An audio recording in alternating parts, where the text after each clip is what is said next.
Kenapa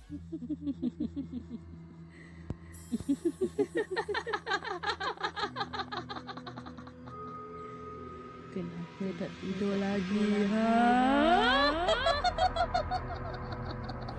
សួស្តីបងប្អូនថ្ងៃនេះចេញមកជួបគ្នាទៀតហើយ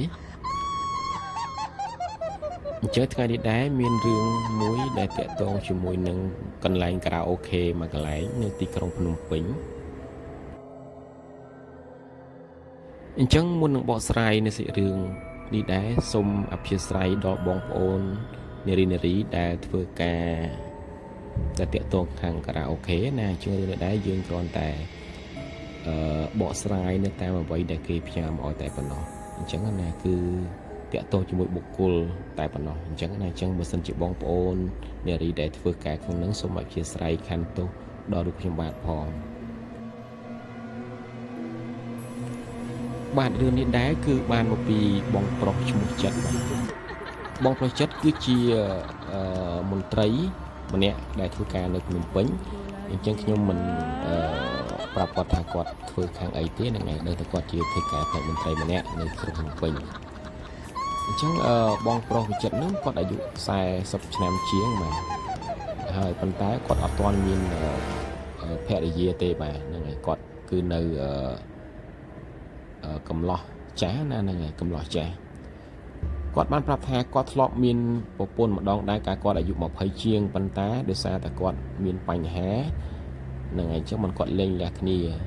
អញ្ចឹងអាច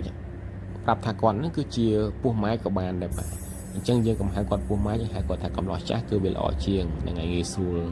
ក្នុងការរកនារីថ្មីណាដើម្បីមកធ្វើជាដៃគូឬក៏ជាអនាគតបងប្រុស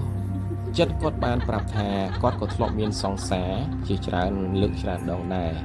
ប៉ុន្តែភាគច្រើនណាគឺសង្សារគាត់តែងតែបែកគ្នាឬក៏បោកប្រាស់គាត់អញ្ចឹងណាគឺស្រឡាញ់ញ៉ាំដែរបានយូរទេហ្នឹងហើយពេលខ្លះហ្នឹងបងចិត្តហ្នឹងស្រឡាញ់គេខ្លាំងប៉ុន្តែគេហ្នឹងគេតែមានសង្សារថ្មីគាត់ឃើញអញ្ចឹងគាត់ក៏ឈឺចិត្តក៏គាត់បែកពីគេអញ្ចឹងណាហ្នឹងហើយពួកគាត់អត់អាចទទួលយកបានពួកគាត់ខំស្រឡាញ់គេស្មោះអញ្ចឹងគេនិយាយថាគេបោកគាត់ណាអញ្ចឹងបងប្រុសវិចិត្រគាត់ថាក្នុងជីវិតគាត់នឹងប្រហែលជាឈប់មានសង្សារហើយអញ្ចឹងណាបើគាត់ស្រឡាញ់គឺគាត់ស្រឡាញ់យកជាអនាគតតែម្ដងបាទអញ្ចឹងគាត់អត់ចង់យកសង្សារយកអីទៀតទេព្រោះគាត់ក៏អាយុកាន់តែច្រើនដែរអញ្ចឹងណាអញ្ចឹងគាត់ត្រូវការនារីម្នាក់ដែលជាអនាគតបាទរស់នៅជាមួយគ្នាអស់មួយជីវិតថ្ងៃមួយពេលដែលគាត់សម្រាកពីការងារហ្នឹងមិត្តភក្តិគាត់ហ្នឹងក៏ប្រគល់គាត់ទៅដើរលេងណាហូបចុកនៅតាមហាងពេលដែលគាត់ហូបចុកហើយហ្នឹងក៏ពួកម៉ាក់គាត់ប្រគល់បន្តទៅច្រៀងខារ៉ាអូខេបាទពេលទៅដល់បន្ទប់ខារ៉ាអូខេហ្នឹងមិត្តភក្តិគាត់ហ្នឹងក៏ហៅនារីមកណាជាធម្មតាកន្លែងខារ៉ាអូខេតែតែមាននារីស្រីស្អាតដើម្បីអង្គុយលេងជាមួយយើងណាហ្នឹងហើយពេលនោះដែរបងចិត្តបានឃើញនារីម្នាក់គាត់រៀងចំណាស់ដែរហើយប៉ុន្តែគាត់នៅស្អាតណាគាត់អាយុ30ឆ្នាំ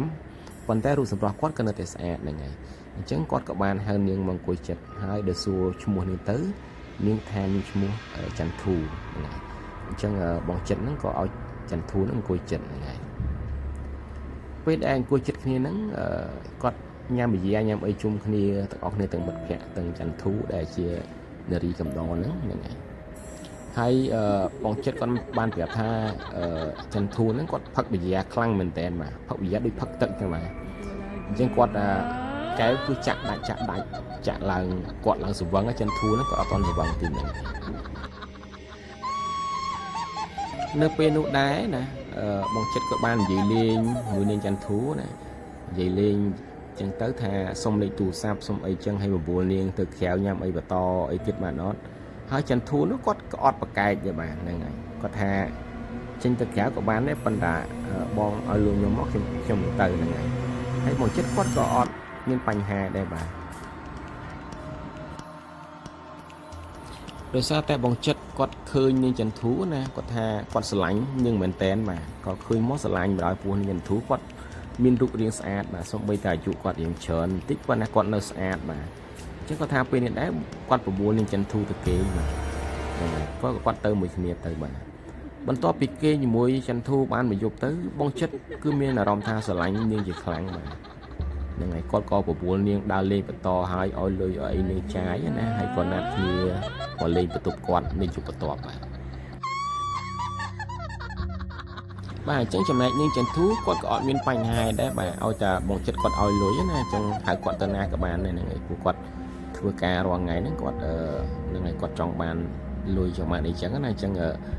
ឲ្យតែមានភ្ញៀវឲ្យលុយអីគាត់អញ្ចឹងហៅគាត់ទៅណាក៏អត់មានបញ្ហាដែរបាទអញ្ចឹងសកម្មភាពនេះវាបានបន្តឡើងជិតមួយសប្តាហ៍បាទចំពោះបងចិត្តណាអញ្ចឹងបន្ទាប់ជិតមួយសប្តាហ៍ហ្នឹងបងចិត្តគាត់ក៏បាននិយាយតាមត្រង់ណាគាត់ថាគាត់ស្រឡាញ់ចន្ទធូជាខ្លាំងបាទអញ្ចឹងគាត់ចង់ទទួលខុសត្រូវលើជីវិតរបស់ចន្ទធូណាហ្នឹងហើយសួរនាំចន្ទធូអញ្ចឹងទៅហ្នឹងហើយប៉ុន្តែអ្វីដែលគាត់បានត្រឡប់មកវិញគឺ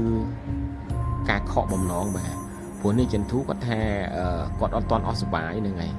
គាត់អត់តង់អស់សុបាយហើយពេលដែលគាត់ទៅធ្វើការណាបើសិនមានបរិះណាដែលគាត់ត្រូវទៅគេជាមួយគាត់នឹងទៅជាមួយទៀតបាទហ្នឹងហើយដោយសារតែភាពមិនស្គាល់គុណសម្បត្តិ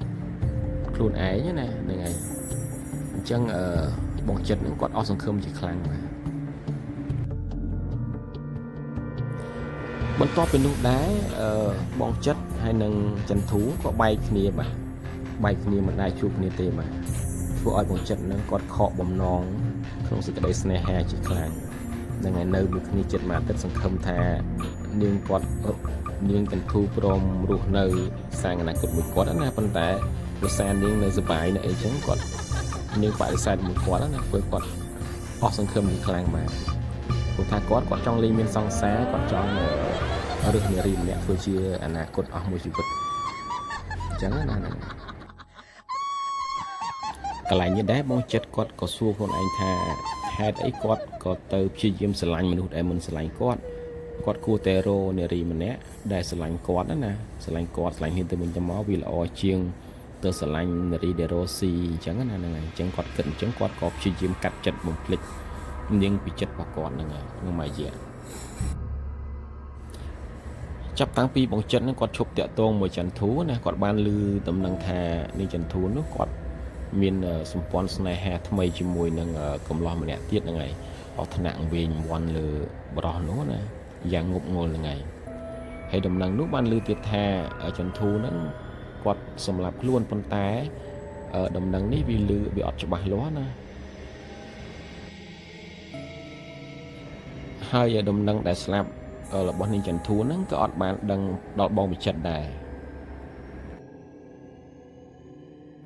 ដោយសារតែបងវិចិត្រគាត់ឈប់តាក់ទងមួយនាងចន្ទធូយូរណាស់ណាអញ្ចឹងវាដាច់ស្រឡះហើយអញ្ចឹងរឿងអីតាក់ទងមួយនាងហ្នឹងគាត់ឈប់ខ្វល់អញ្ចឹងគាត់អត់បានដឹងដំណឹងដែលនាងថានាងមានបញ្ហាអីគាត់ក៏អត់ដឹងដែរអញ្ចឹងយប់មួយដែលមានភ្លៀងធ្លាក់ខ្លាំងណាអាកាសធាតុត្រជាក់បាទត្រជាក់ស្រេបធ្វើឲ្យបងវិចិត្រហ្នឹងគាត់ល្ងាគាត់ទៅដកភួយឡើងពីជាន់ហ្នឹងហើយដើម្បីឲ្យបាត់កក់ក្ដៅណាកន្លែងនេះដែរគាត់រៀបនឹងគេងលក់ឲ្យស្រាប់តែមានឮសលេងគោះទ្វារតិចគាត់ក៏ក្រោកឡើងទាំងចិត្តឲ្យងុយគេងចិត្តលក់ណាព្យាយាមទៅបើកទ្វារហ្នឹងហើយស្រាប់កន្លែងនេះដែររឿងមិនគួរឲ្យជឿក៏កើតឡើងបាទគឺគាត់ឃើញមនុស្សម្នាក់បាទនៅមុខរបស់គាត់នាងនោះដែរគឺជានាងចន្ទធូបាទដែលនាងស្ថិតនៅក្នុងសម្លៀកបំពាក់កាលពីគាត់ធ្លាប់ឃើញដំបូងនៅបន្ទប់ខារ៉ាអូខេ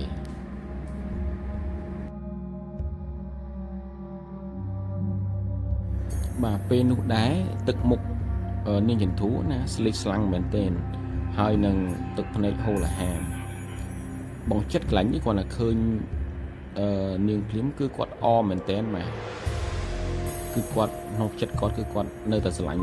នាងណាហ្នឹងហើយនាងក៏គាត់ឲ្យនាងចូលមកខាងក្នុងហ្នឹងហើយនាងក៏តបវិញទាំងដឺដកថាគាត់អត់បាននៅទេដោយសារគាត់មកនេះគឺគាត់មលាបងចិត្តណាហ្នឹងហើយ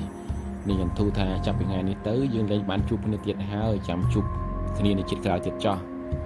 ដោយសារតែនាងមានកម្មហើយមិនស្គាល់តម្លៃរបស់មនុស្សមិនដឹងថាមនុស្សល្អមនុស្សអាក្រក់ហើយ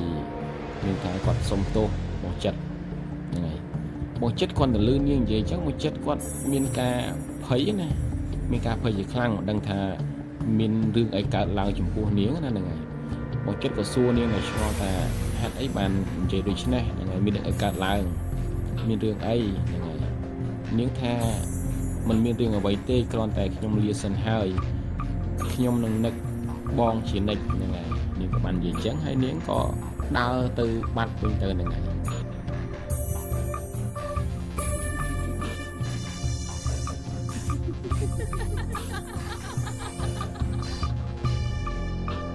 ពេលនោះដែរបងចិត្តគាត់ព្យាយាមចោះតាមណាចោះតាមរនាងណាប៉ុន្តែគ្រាន់បងចិត្តចោះតាមគឺនាងដឹងតាណាបាត់ហ្នឹងហើយមើលឆ្វេងមើលស្ដាំក៏មើលអត់ឃើញហ្នឹងហើយមិនដឹងនាងដើរតាណាណាមើលអត់តាន់គឺនាងទៅបាត់ហើយបាទដូចរលាយរូបសូន្យអញ្ចឹងណាហ្នឹងហើយ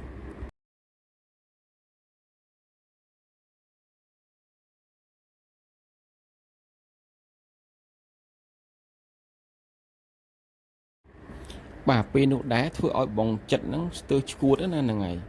គាត់ចង់ថានិយាយមិនត្រូវណាអារឿងដែលគាត់បំភ្លេចចិត្តបានហើយគឺវាកើតឡើងសារជាថ្មីហ្នឹងហើយធ្វើឲ្យសេចក្តីស្នេហារបស់គាត់ហ្នឹងគេថាពុះកញ្ជ្រោលមកវិញណាហ្នឹងហើយធ្វើឲ្យគាត់គេងមិនលក់សោះពេញមួយយប់នោះស្អែកឡើងបងចិត្តគាត់បានតាមរកនាងរហូតបានជួបមិត្តភ័ក្តិម្នាក់ឈ្មោះថាអាមុំណាហ្នឹងហើយអាមុំនោះរូបរាងគាត់ធាត់ដូចជ្រូកអញ្ចឹងហ្នឹងហើយអាមុំឈ្មោះមុំណាហ្នឹងហើយអញ្ចឹងបើសិនជាបងប្អូនណាឈ្មោះមុំដែរដែលអត់ធាត់ណាសូមកុំប្រកែប្រកាណាហ្នឹងហើយនេះជាឈ្មោះនឹងសាច់រឿងទេបាទអាមុំនោះគាត់ថារូបរាងគាត់ធាត់ប៉ុន្តែមុខមាត់គាត់គឺស្អាតបាទហ្នឹងគាត់ស្អាត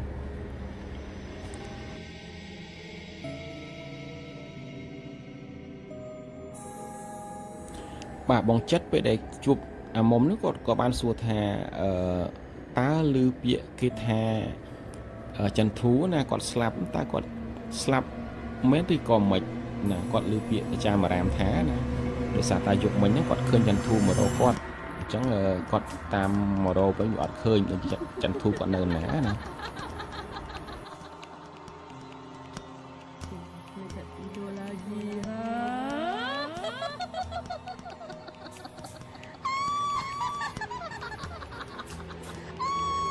អ្វីដែលបានចម្លើយពីអាមុំនោះគឺបានត្រឹមតែពាក្យមិនដឹងបាទហ្នឹងហើយ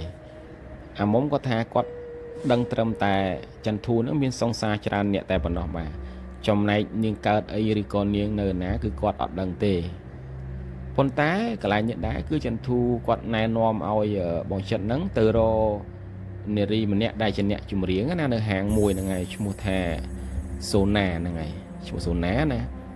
ថាឲ្យទៅសួរនាងទៅនាងប្រហែលជាដឹងថាចន្ទធូគាត់នៅណាណាមិនចាំយូរទេបងចិត្តក៏បានបន្តដំណើរទៅរកតាមអាសយដ្ឋានដែលអាមុំប្រាប់ទៅរកឈ្មោះសាណាហ្នឹងណាហ្នឹងហើយបាទពេលទៅតាមអាសយដ្ឋានដែលអាមុំប្រាប់ហ្នឹងបងចិត្តក៏បានជួបសាណាដូចបំណងបាទ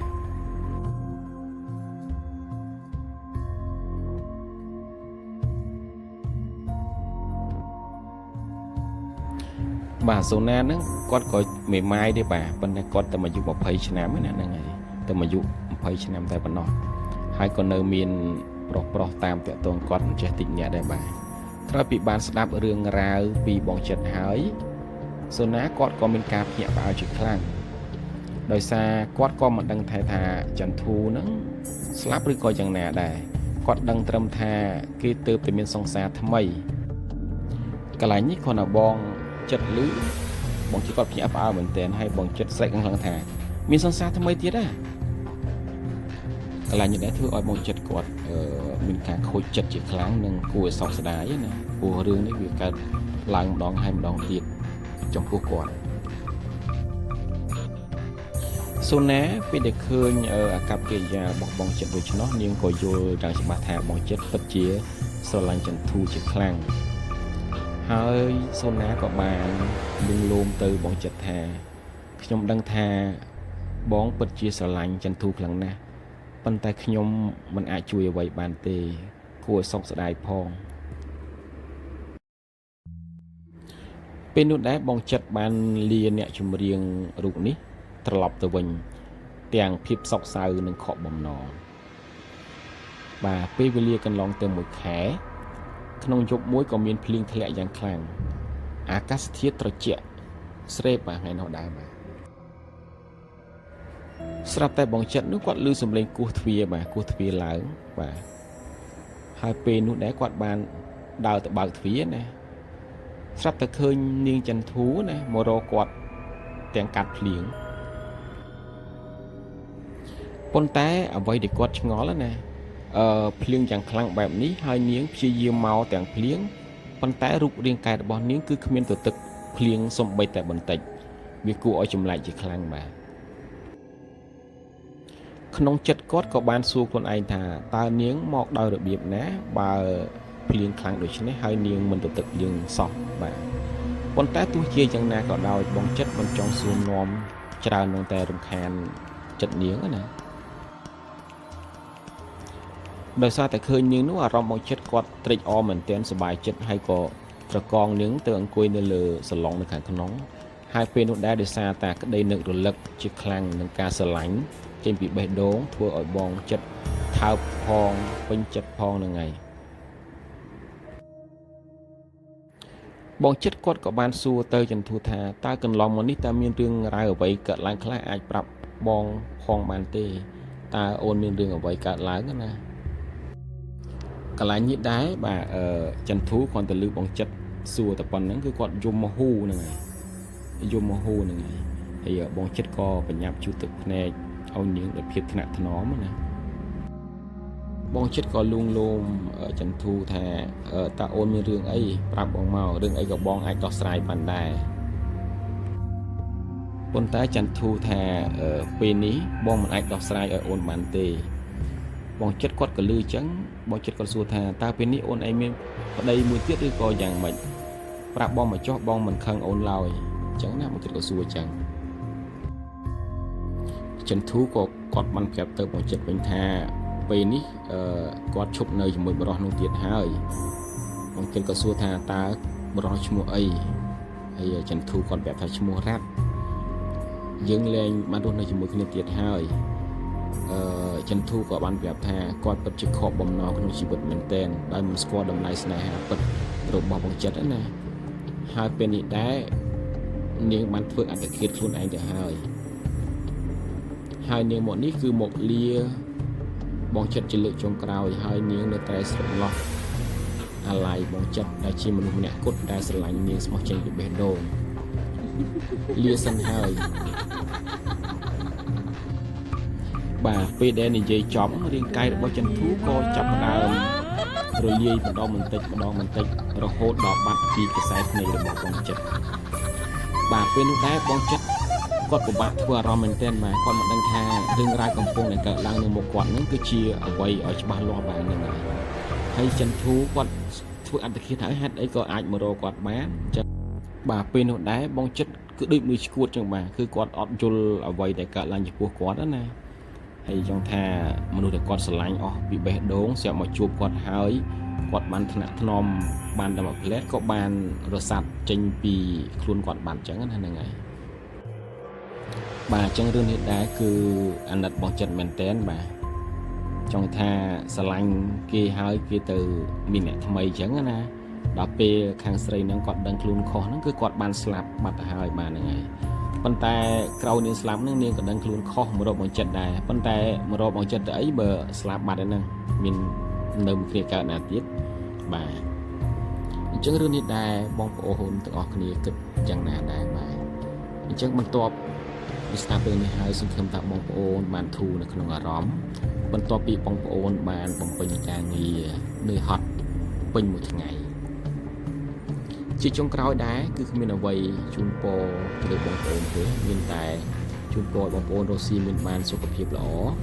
និងពុទ្ធពរទាំង5ប្រការគឺអាយុវណ្ណៈសុខៈពលៈនិងបដិភិនៈកំបីឃ្លានឡើយហើយខ្ញុំបានក៏សូមបងប្អូនដែលមិនទាន់បានចុច Subscribe នៅ Channel របស់ខ្ញុំសូមបងប្អូនមេត្តាជួយ Subscribe Channel របស់ខ្ញុំផងដើម្បីឲ្យខ្ញុំមានកម្លាំងចិត្តដើម្បីបន្តផលិត វីដេអូបន្តទៅទៀតបាទសូមអរគុណសូមជម្រាបលា